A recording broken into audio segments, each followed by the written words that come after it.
Okay, this is actually my favorite step to talk about in the entire process of the Game On Challenge. G, setting the goal. A, assessing where you are and asking for help, asking for an accountability partner. M, make a plan. E, envision it coming to pass. O, overcoming the challenges. Outside of not having somebody to help you stay on top of it, this is always the biggest part of why goals and dreams do not come to pass. Because as soon as a challenge comes up or as soon as it gets difficult, this is where people decide that they want to quit, which is why it's so important to have that accountability partner, because this is where it happens, right here. So I'm going to read from you from Game On about overcoming challenges. My challenge to you is write down all the concerns that you have and every reason why your goal or dream may not come to pass. Identify them as valid concerns disguised as excuses. Counteract each concern with a solution to overcome each challenge. So the part about this is the reality is things are going to be difficult. They're going to be hard. I was talking about the last time with the whole shredding, right? The thing about it was, number one, I don't like doing it. I don't want to do it. It's annoying.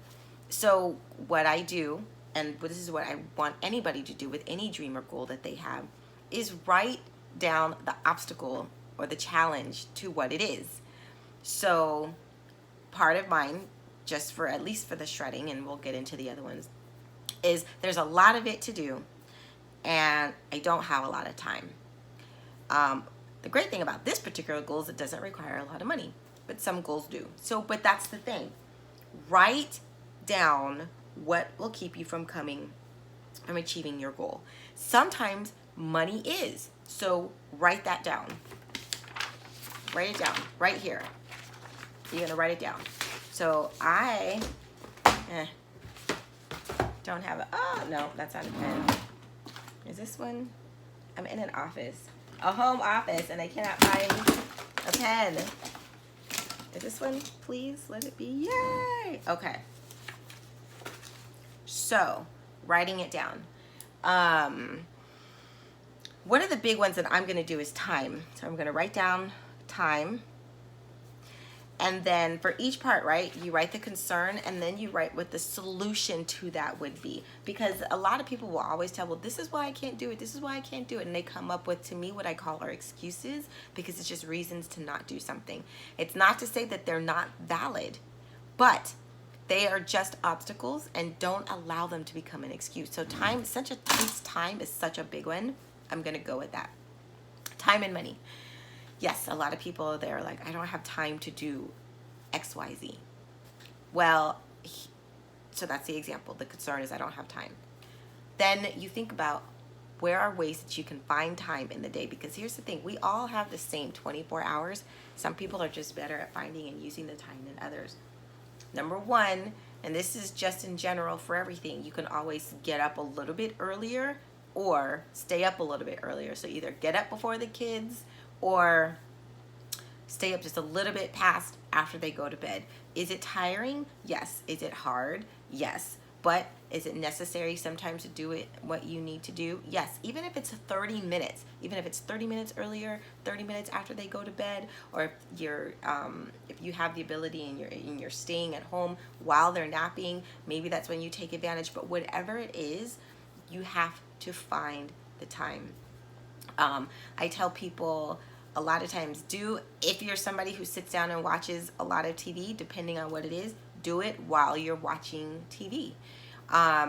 If it's something like you want to listen to things to do better, let's say you wanted to learn another language, in the car, instead of listening to the radio or NPR, use that time to listen to tapes.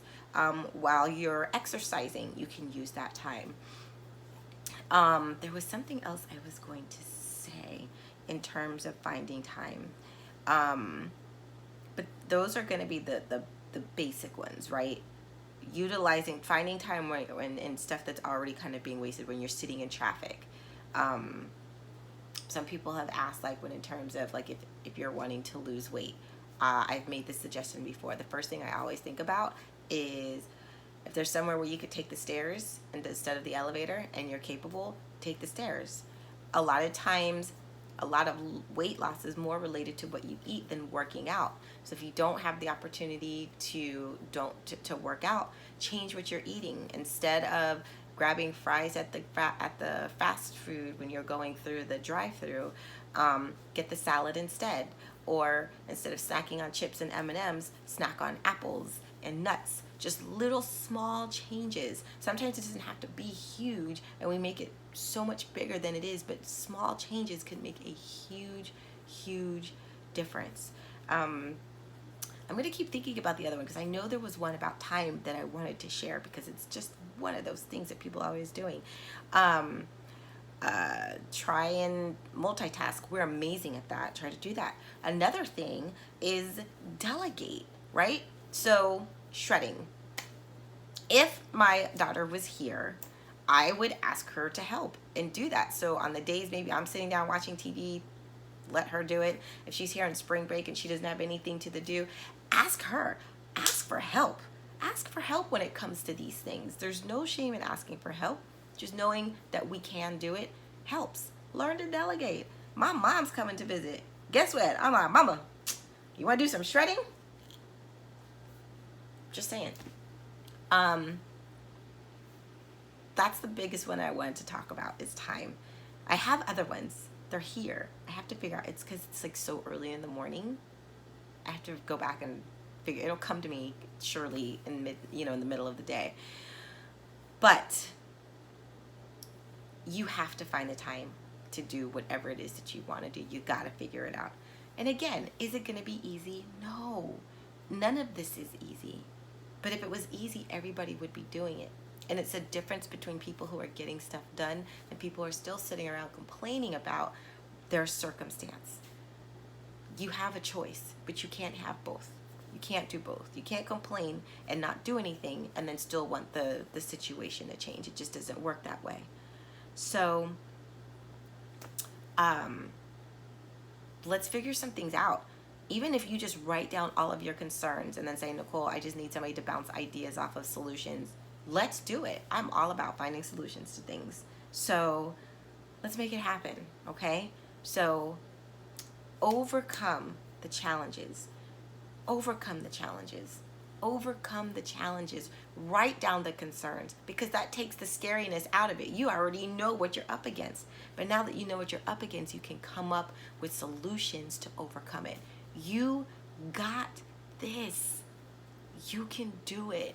As hard as it is, if you have to sit down and cry for 30 minutes and then pick yourself back up and get it done again, do what you need to do. You got this. Game on.